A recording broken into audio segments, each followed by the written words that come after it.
C Joseph Vijay எனும் நான்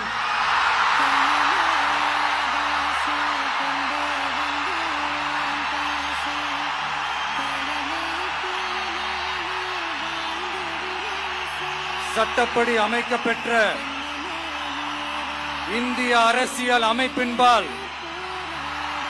உண்மையான நம்பிக்கையும் மாறா பற்றும் கொண்டிருப்பேன் என்றும் இந்திய நாட்டின் ஒப்பில்லாத முழு முதல் ஆட்சியையும் ஒருமையையும் நிலை நிறுத்துவேன் என்றும் தமிழ்நாட்டு அரசின் முதலமைச்சராக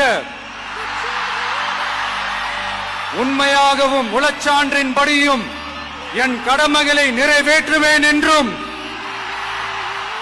அரசியல் அமைப்பிற்கும் சட்டத்திற்கும் இணங்க அச்சமும் ஒருதலை சார்பும் இன்றி விருப்பு வெறுப்பை விலக்கி பலதரப்பட்ட மக்கள் அனைவருக்கும் நேர்மையானதை செய்வேன் என்றும் ஆண்டவன் மீது ஆணையிட்டு உறுதிமொழிகிறேன்.